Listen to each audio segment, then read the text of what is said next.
Hello guys, very welcome to the channel. So guys, CBSE का exam start होने वाला है 21 से। मेन पेपर है जो साइंस स्ट्रीम के हैं। सो गाइस, केमिस्ट्री का पेपर 28 फैब को है। तो उसमें गाइस केमिस्ट्री में एक टॉपिक होता है coordination compound and D and F block chapter. So ये दोनों चैप्टर से मिला के 10 से 12 नंबर के सम्स आते हैं एग्जाम में। तो गाइस, आज मैं इस वीडियोस में आपको डी और एफ ब्लॉक स्टार्ट कर रहा हूँ पढ़ाने का। ठीक है, एक crash course you can say. ठीक है, कि कम टाइम में कैसे इस चैप्टर को, जो थोड़ा सा किसी को नॉलेज उतनी नहीं है, तो कैसे इस चैप्टर को अच्छे किया जा सकता है और मार्क्स इजीली इसको। देखो भाई, पहला चीज ये वीडियो यहाँ पे बता रहा हूँ कि चैप्टर का लॉजिक समझ में आए, बट एनसीईआरटी बुक पढ़ना पड़ेगा। ठीक है, मैं ये गारंटी यहाँ पे नहीं दे रहा हूँ कि मैं पढ़ा दूंगा तो मार्क्स आ जाएगा। मैं ये चीज़ बता दे रहा हूँ आपको एनसीईआरटी की बुक्स जरूर पढ़नी पड़ेगी। उसके अंदर के सम्स को सॉल्व मैं उसमें हेल्प कर सकता हूँ, उसके इन-टेक्स्ट क्वेश्चंस बता दूंगा, सब कर दूंगा, उसका लॉजिक समझा दूंगा। बट कुछ कुछ ऐसी चीज़ें हैं जो आपको एनसीईआरटी बुक की तरफ जाना पड़ेगा।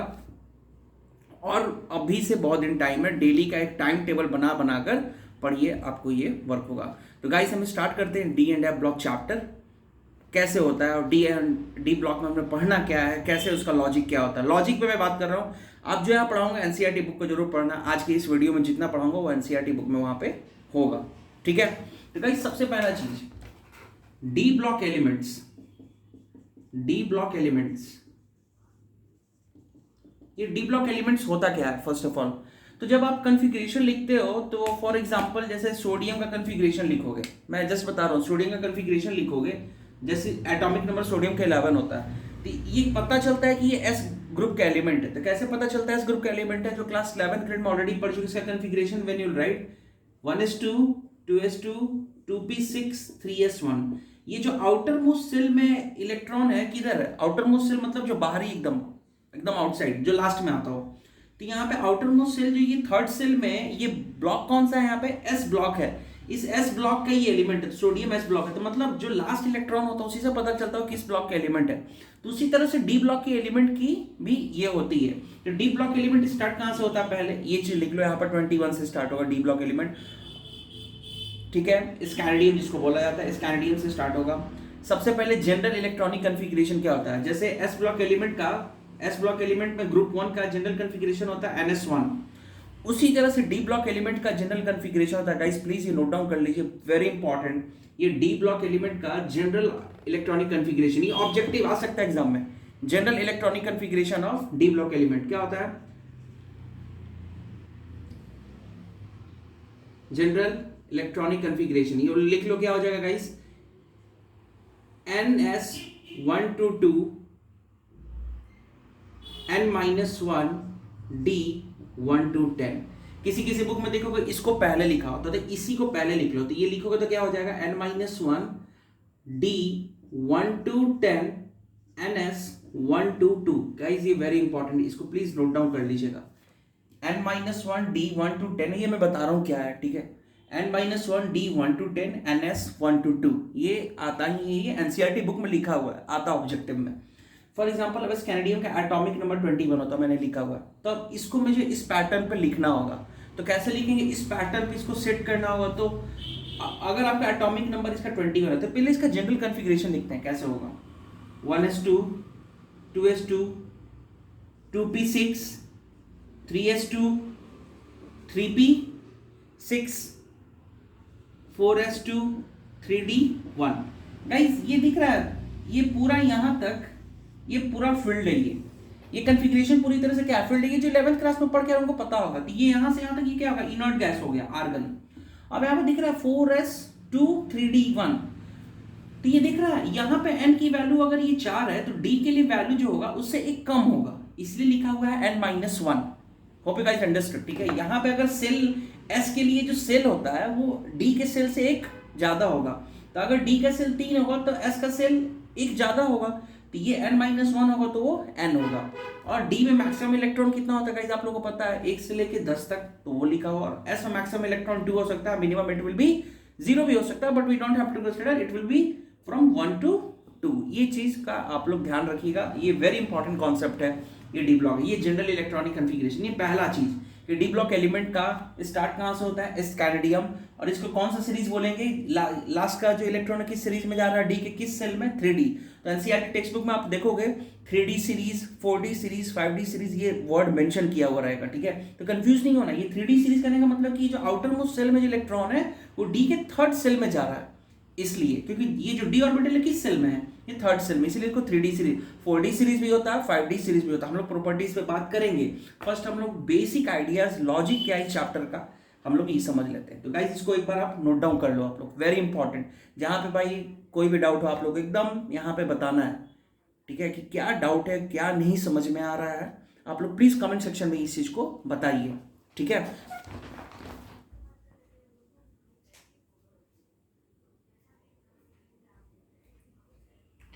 होप गाइस आप लोग इसको नोट डाउन कर लिए होंगे, ठीक है। मैं आगे चलता हूँ इस चैप्टर के कॉन्सेप्ट से बात, एक ही कॉन्सेप्ट यहाँ पे बता रहा हूँ, ये लोग लिखते चले जाना है। पहला कॉन्सेप्ट की ये डी ब्लॉक एलिमेंट इस होगा, क्योंकि आउटर मोस्ट सेल अगर एस में होगा तो उसका एस ब्लॉक बोलेंगे, डी में लास्ट इलेक्ट्रॉन डी में, डी सेल इसको बोल दिया गया, ठीक है। अब नेक्स्ट चीज, आप लोगों ने क्लास 11th में जनरली जैसे इसमें पूछा जाता है कि ऑक्सीडेशन नंबर क्या होता है, ये दो word keyword, oxidation number, oxidation number, oxidation number, किसी भी एलिमेंट का ऑक्सीडेशन नंबर, और वो पैरामैग्नेटिक है या डायमैग्नेटिक, ये तीन चीज एग्जाम में आना चाहिए, क्योंकि नेक्स्ट चैप्टर कोऑर्डिनेशन कंपाउंड इन्हीं तीनों पे बेस्ड होगा। तो गाइस किसी भी कंपाउंड का फॉर एग्जांपल हमें ऑक्सीडेशन नंबर निकालना है, तो वो कैसे निकालते हैं, ये आना चाहिए पहला चीज।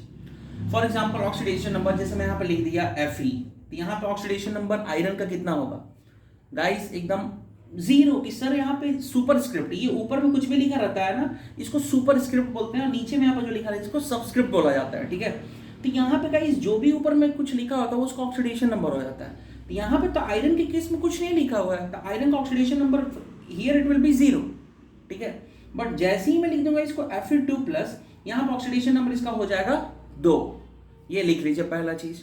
एग्जाम में आता है, पूछेगा कि ऑक्सीडेशन नंबर, तो ये यहाँ पर दिख गया 2+ है, अब पूछेगा ये डायमैग्नेटिक है या पैरामैग्नेटिक है, will discuss this all things. First of all ये समझ लेता हूँ ऑक्सीडेशन नंबर के कॉन्सेप्ट को। ये एलिमेंटल फॉर्म में था तो इजीली हमने इसको फाइंड आउट कर लिया। ये एलिमेंट के फॉर्म में था 0, यहाँ पे आयन के फॉर्म में। आयन क्या होता है, जब भी चार्ज हो जाता है, तो ये आयन के फॉर्म में, ये एलिमेंटल फॉर्म में, ठीक है। केमिस्ट्री कीवर्ड जिसको आता है फुल में फुल, क्लास अटेंड करो, ये मेरी गारंटी, ये पूरा फुल में फुल केमिस्ट्री में आएगा। बस मेरे ऊपर रिलाई नहीं होना, मैं लॉजिक बताते चलूंगा, एनसीईआरटी बुक को पढ़ते चलो, और कुछ नहीं करना है, ठीक है गाइस। ये हो गया। अभी और मैं ऑक्सीडेशन नंबर पे बात कर रहा हूँ आपसे। फॉर एग्जांपल जैसे मैं यहाँ पे लिख देता हूँ KMnO4, जैसे ये कंपाउंड है, ठीक है, KMnO4।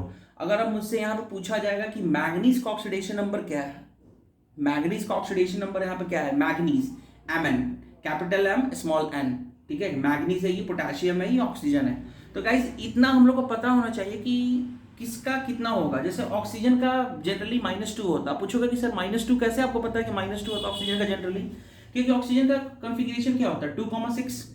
ऑक्टेट रूल के हिसाब से देखा जाए तो ऑक्सीजन को कितने इलेक्ट्रॉन चाहिए ऑक्टेट कंप्लीट करने के लिए, आउटर मोस्ट शेल में 6, तो 2 और होगा, तो इसके लिए इस पर चार्ज होता है -2।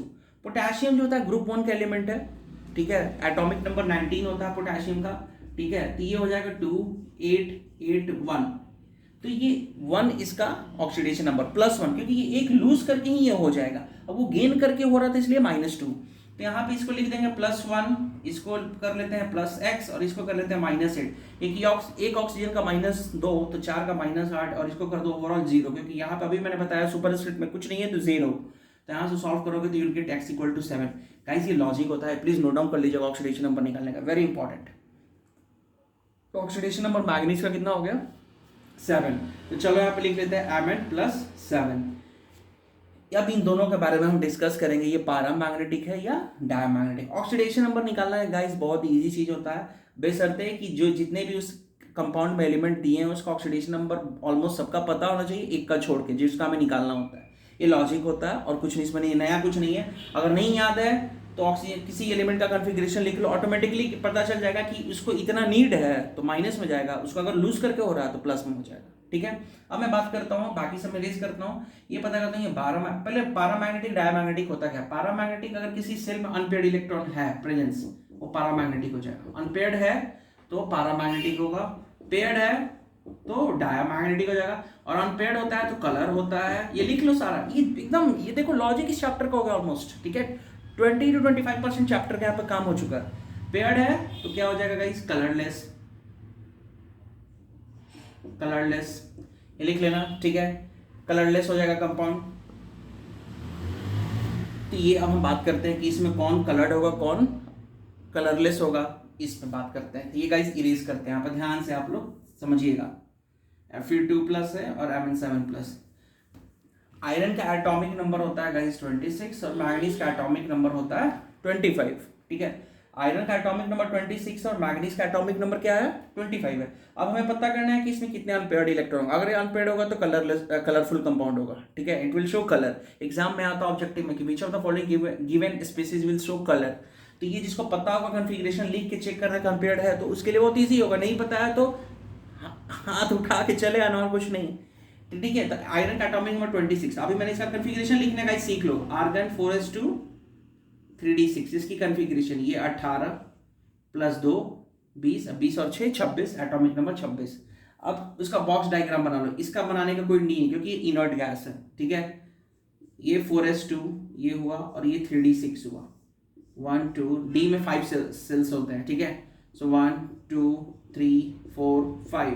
अब भाई पहले एक एक इलेक्ट्रॉन दिया जाता है तब पेयर्ड होता है, हो अब साहब आप लोगों को पता होगा, ठीक है। नहीं तो मेरा प्रीवियस वीडियो जो स्टार्टिंग में ऑलरेडी अपलोडेड है, इस पर जाकर आप लोग विजिट कर सकते हो। यार ये हो गया 6, ठीक है। तो गाइज यहाँ पे 4s2 Fe2+ की बात कर रहा है, तो जब भी जितना चार्ज है तो यहाँ से पहले ये हटा देंगे, 2+ हो गया। तो अब 2+ हटाने के बाद ये इसकी ये वाली कॉन्फ़िगरेशन है। इसमें देखो कितने अनपेयर्ड इलेक्ट्रॉन है, तो कितना है 1 2 3 4। तो ये क्या होगा कंपाउंड भाई, unpaired electron 4 and it will be colorful in nature, it will be colorful in nature. hope you understood guys, ठीक है। इसमें कितने unpaired electrons हैं, 4। एक भी रहेगा तो चलता, यहाँ तो 4 है। unpaired होना चाहिए बस, वो एक भी हो कोई मतलब नहीं उससे, 4 हो 1 हो 2 हो 3 whatever, बट unpaired होना चाहिए। उसी तरह से मैग्नीज का कॉन्फ़िगरेशन होता है 27 एटॉमिक 25 है, इसका लिखोगे तो हो जाएगा 4s2 3d5, इसकी कॉन्फ़िगरेशन। Argon 4s2 3d5। तो गाइस इसका तो हम लोग जैसे यहाँ पे रूल्ड आउट हुआ था, इसको भी नहीं लेंगे क्योंकि ऑलरेडी फील्ड है। ये बचे यहाँ पे, तो ये दोनों को जोड़ो तो 2 + 5 7, और ये भी 7 बोल रहा है, ये खत्म है। ये तो इसमें तो कुछ भी नहीं बचेगा, तो ये 0 अनपेयर्ड इलेक्ट्रॉन, तो ये क्या हो जाएगा, कलरलेस कंपाउंड हो जाएगा। होप यू गाइस अंडरस्टूड क्या होता है अनपेयर्ड, क्या होता है पेयर्ड, क्या पारा, क्या डायामैग्नेटिक। ये चीज़ ध्यान रखिएगा, ये वेरी इंपॉर्टेंट इस चैप्टर के लिए, ठीक है। और एक फॉर्मूला लिख लो, बोर मैग्नेट्रॉन का formula μ √n × n+2, n is the number of unpaired electron. तो इस केस में Mn+7 के केस में अगर आपसे पूछा जाए कि मैग्नीज का कितना ये होगा, सो आप लोग का आंसर क्या होगा, मैग्नीज का बोर मैग्नेट्रॉन कितना हो जाएगा, अनपेयर्ड इलेक्ट्रॉन तो 0 है, अभी मैंने प्रूव किया, तो इसका बोर मैग्नेट्रॉन भी क्या हो जाएगा, 0 हो जाएगा। ये और यहाँ पे अगर पूछेगा तो 4 + 2 6 √6 × 24 √24 यूनिट हो जाएगा। तो इस तरह से बाबू पढ़ाई किया जाता है। भाइयों प्लीज़ जो भी स्टूडेंट आप लोग पढ़ रहे हो, ठीक है, जैसे आज मैंने अभी बताया, मैं ये नहीं कर रहा हूँ कि आप लोग का अलग, जो बच्चे गैस थोड़ा सा ही कन्फ्यूजन में है कैसे किया जाता है, कम टाइम में किया जाए, तो प्लीज़ जैसे बोल रहा हूँ पढ़ो, आप फुल आएगा, ये वादा है मेरा आप लोगों से, ठीक है। ठीक है गाइस, तो होप यू गाइस अंडरस्टूड आप लोगों को मैं क्या कहना चाह रहा हूँ। गाइस कोई भी डाउट्स एनीथिंग लाइक कि सर यहाँ मुझे नहीं समझ रहा, please mention in the comment section, ठीक है। ये अच्छा लगेगा आप लोग के लिए। एक होमवर्क में क्वेश्चन है, देखते हैं कौन से बच्चे इसको क्वेश्चन को करते हैं। क्रोमियम और कॉपर का कॉन्फ़िगरेशन बताना है इस फॉर्म में, सबसेल टाइप में, 1s2 2s टाइप में, इन दोनों का कॉन्फ़िगरेशन क्या होगा, देखते हैं कितने बच्चे इसका आंसर पता है, कितने को पता है। अगर ये आपको पता है तो और आपको इम्प्रूवमेंट अच्छा हो जाएगा, ठीक है गाइस। तो चलते हैं इसी के साथ, थैंक यू सो मच। अगर मेरी आपको वीडियो पसंद है तो लाइक सब्सक्राइब एंड फॉरवर्ड, और किसी नीडी को भी शेयर करिए, उनको हेल्प हो जाएगा, ठीक है। चलिए थैंक यू सो मच।